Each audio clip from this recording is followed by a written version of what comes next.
Hey guys, Stephen Philos here, back in the garage. Today we're looking at Bully Dog's BDX tuner, and this is a great and easy way to tune your vehicle in no time flat. And it actually has a very small form factor, so it's easy to stow away once your tune's done in your glove box or your center console.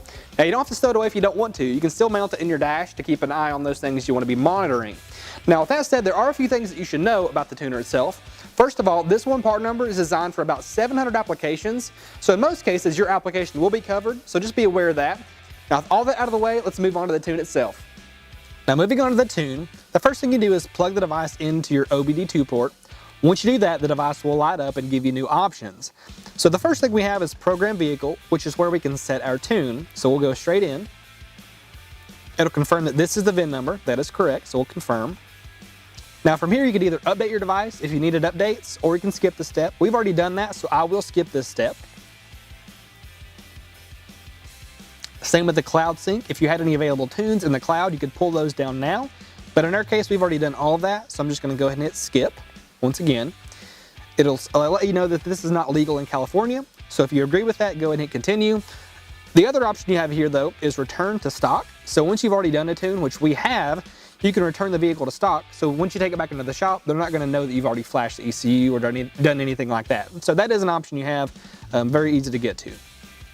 In our case though, we're good with this. We'll hit continue and turn the key on, not the ignition. So just be aware of that. Just turn it over, not the engine. So once the key is in the on position, we'll hit continue. Now from this screen, we can select our preloaded tune from Bully Dog or any custom tunes that are available for us. In our case, we'll go with the preloaded Bully Dog tune. Now from this screen, you can either accept that tune outright by hitting skip, or you can change any settings that they have made by default, which is what we'll do. We'll go and hit change. And that'll give us a summary of those changes in this tune. And actually we want to change the fuel octane there. We are in the EcoBoost, so we're going to change that to a 93 octane. And everything else looks good, but you can actually adjust your speed limit. You can limit the speed, so if you give your keys over to a valet driver, or if your kids are taking your vehicle out for the night, you can limit their speed so you know that they're not speeding out on the interstate or anything like that. So you have some really good options here for that. In our case, we'll hit back, and everything else looks pretty good. So to flash the ECU, all you have to do from here is hit approve. The next step down though is our gauges/data log. And this allows us to monitor those things that we want to be keeping an eye on.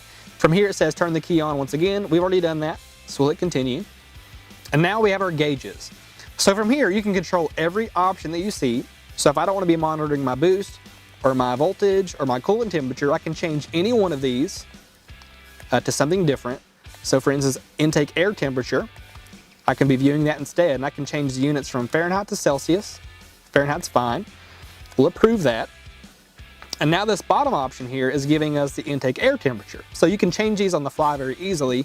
You can also change the entire layout of your gauge. If you don't like this one, you can go back, select gauge layout, and adjust this to show you more or less options depending on your needs.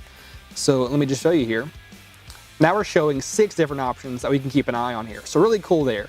Now if you prefer more of a landscape view, you can adjust that as well by going back into the gauge layout, and you'll have another section entirely for landscape layouts.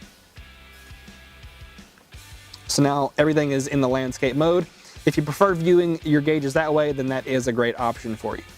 The next option down is our vehicle functions. This allows you to read any diagnostic trouble codes that you have and clear those, and any special functions that your vehicle has. You can manage all of that from this option. The next option down is vehicle info. That gives you information about your vehicle, such as your VIN number. Now the next option down is your device info. This gives you information about the device itself, the software version you're running to make sure you're all up to date, and anything relative to the device itself.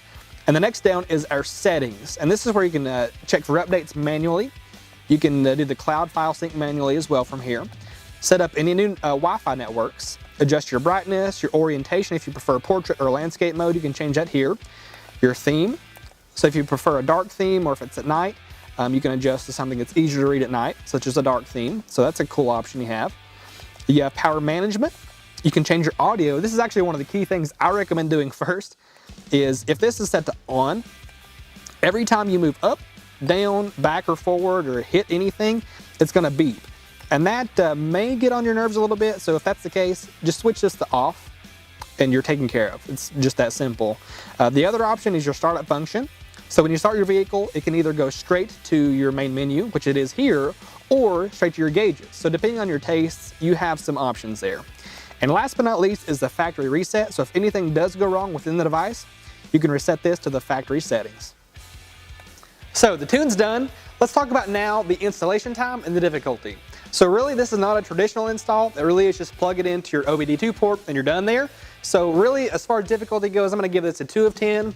The only know-how you need to have really is how to connect this to your Wi-Fi network. Once you've done that though, everything else is very straightforward. Now as far as the time that it took, I'm going to give this about 15 minutes, mainly because we had to update the device. That takes maybe 5 minutes depending on your internet connection, and then to run the tune itself. So maybe 15 minutes, but really that's no time to get a great tune out of your vehicle. Now, if you want any more details about the BDX tuner, check the description below this video. We'll have everything listed for you there, from a part number all the way to a dealer locator, so you can find the BDX at a dealer near you. Now, if you like the video, please like and subscribe and click the bell icon for notifications every time we release a new video. Thanks again for tuning in. This has been Total Truck Centers in the Garage.